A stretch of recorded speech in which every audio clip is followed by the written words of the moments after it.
Hi students, hope everyone is fine and safe. It gives me immense pleasure to welcome you all to my new video, and today's video is about how to prepare the subject Foundation of Robotics for NIC exam November-December 2025. The subject code is ORA 351 and it is 2021 regulation. In this video, we will see unit-wise discussion, important question discussion for this particular subject Foundation of Robotics. Before starting this video, I would like to set up a clear expectation about this particular subject. இந்த subject வந்து பாத்தீங்க அப்படின்னா 2021 ரெகுலேஷன்ல புதுசா add பண்ணிருக்க subject and we don't have previous year question paper for this particular subject. ஆனா complete theory ரொம்ப ஈஸியா படிக்கக்கூடிய சப்ஜெக்ட் தான்.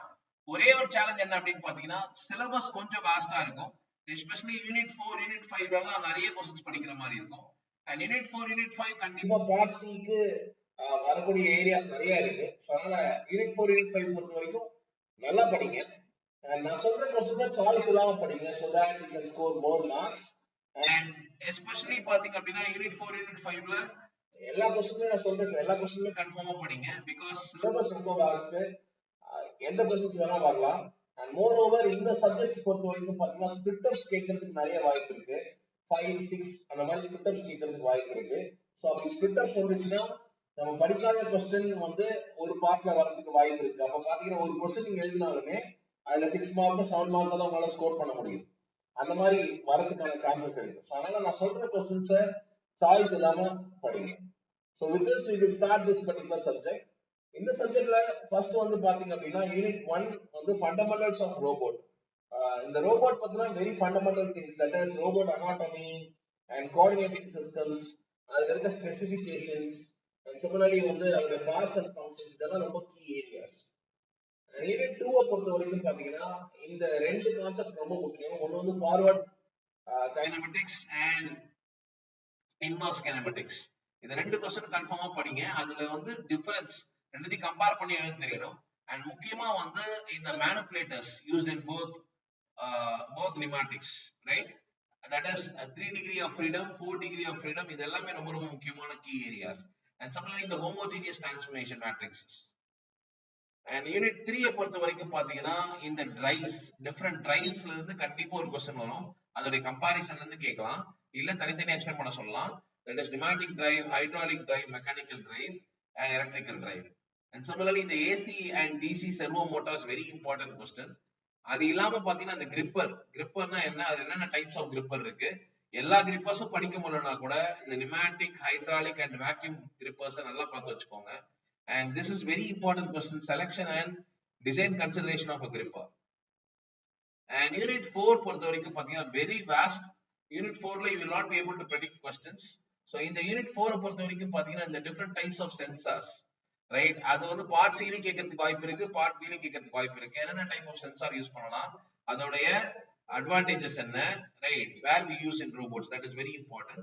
and similarly வந்து பாத்தீங்கன்னா இந்த fail safe hazard sensor system and mission vision system, and similarly வந்து இந்த image processing and analysis,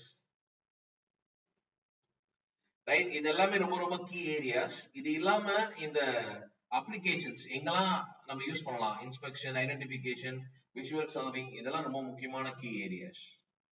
and unit 5 பொறுத்த வரைக்கும் பாத்தீங்கன்னா யூனிட் 5ல இந்த क्वेश्चन ரொம்ப முக்கியம். ஏன்னா இந்த क्वेश्चन வந்து கன்ஃபார்மா பார்ட் C ல கேட்கக்கூடிய question. that is role of robots in inspection, assembly, material handling and underwater space and medical field, right? and இது இல்லாம இந்த ரெண்டு programming languages, that is teach pendant programming and as well lead through programming go through பண்ணிக்கோங்க. and robot programming languages கண்டிப்பா go through பண்ணுங்க, right? இது எல்லாமே key areas of unit 5. and இந்த சப்ஜெக்ட் பொறுத்த வரைக்கும் பாத்தீங்கன்னா we don't have previous year question papers for this, but இந்த ரெண்டு டெக்ஸ்ட் புக்ஸும் டவுன்லோடபிள் லிங்கா கொடுத்திருக்கேன். இந்த ரெண்டு புக்கையும் யூஸ் பண்ணி படிங்க so that it will be very useful for you. and now we will see question wise discussion. question wise discussion unit 1 பொறுத்த வரைக்கும் பாத்தீங்கன்னா robot anatomy and coordinate system, need for robots for different applications, robot parts and their functions, speed of motion. இதுல வந்து இந்த மூணு question நல்லா பாத்துருங்க, ஃபுல்லா go through பண்ணுங்க. and அது இல்லாம இந்த speed of motion what is what go through பண்ணிக்கோங்க. and unit 2 பொறுத்த வரைக்கும் கன்ஃபார்மா இந்த நாலு क्वेश्चन நீங்க படிச்சிருக்கணும். forward kinematics, inverse kinematics, manipulators with 2 degree, 3 degree freedom, 4 degree freedom, right? இதெல்லாமே ரொம்ப முக்கியமான key areas. இது எல்லாமே இந்த homogeneous transformation matrices. இந்த matrixல ஏதாவது ஒரு matrix கண்டிப்பா வரலாம். அட்லீஸ்ட் இந்த homogeneous transformation matrix ஆவது நல்லா பார்த்து வச்சுக்கோங்க. And unit 3 பொறுத்த வரைக்கும் இந்த drives, what are the different drives? அது வந்து அந்த டிரைவ் மட்டும் தனியா கேட்கலாம். அப்படி இல்லைன்னா கம்பாரிசன் கேட்கலாம். எல்லா டிரைவ்ஸும் பார்க்க முடியலனா கூட hydraulic drives, mechanical drive and electrical drive is very very important. Similarly, the gripper types are very very important. Gripper types la mechanical, hydraulic and vacuum இது மூணுமே நல்லா பார்த்துக்கோங்க. And அது இல்லாம selection and design consideration of gripper, this is very important question. And similarly, DC servo and AC servo motor அது தனியாவும் கேட்கலாம் இல்ல கம்பாரிசனாவும் கேட்கலாம். இந்த 4 क्वेश्चनும் கன்ஃபார்மா படிங்க. And unit 4 பொறுத்த வரைக்கும் பாத்தீங்கன்னா கண்டிப்பா இதுல 5 questions நீங்க படிச்சிருக்கணும். ஏன்னா you have very vast content in unit 4, will not be able to predict question. And similarly unit 4 பொறுத்த வரைக்கும் part C வரதுக்கு நிறைய chances இருக்கு. So unit 4ல safety consideration in robot cell, machine vision system, image processing and analysis, various sensors used in robots, and similarly fail safe assault sensor systems. இதெல்லாம் key areas, right? கண்டிப்பா இந்த 5 question படிங்க unit 4ல. And unit 5 once again பாத்தீங்க அப்படின்னா இந்த robot programming languages and teach pendant programming and lead through programming இது ரெண்டுமே ரொம்ப முக்கியமான question. And இந்த question வந்து part B லயும் கேட்கலாம், part C லயும் கேட்கலாம். என்னை பொறுத்த வரைக்கும் இதுல இருக்க எல்லா டாபிக்ஸும் நீங்க பாத்துக்கணும். அப்படி இல்லைன்னா under water, space and medical ஃபீல்ட்ஸை நல்லா பாத்துக்கோங்க, நல்லா கோ த்ரூ பண்ணிக்கோங்க.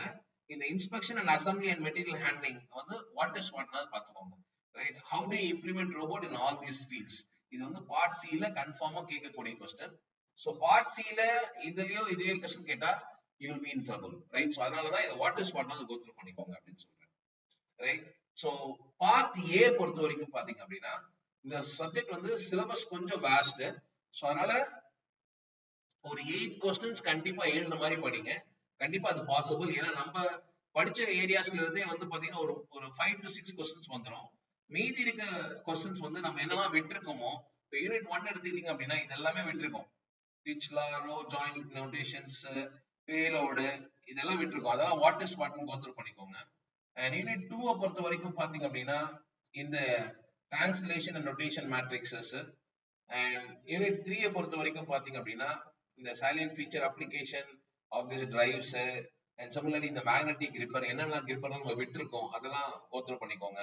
அண்ட் யூனிட் 4ல நிறையவே விட்டுருக்கோம். ஃபார் எக்ஸாம்பிள் பாத்தீங்கன்னா இந்த camera, frame கிரேப்பர், sensing, digitising image data, right? இதெல்லாம் வாட் இஸ் வாட்னு கோ த்ரூ பண்ணிக்கோங்க. அண்ட் யூனிட் 5 பொறுத்த வரைக்கும் பாத்தீங்க அப்படின்னா இந்த ஏரியாஸ்லாம் விட்டுருக்கோம். Motion commands, sensor commands, end effector commands, simple programs, right?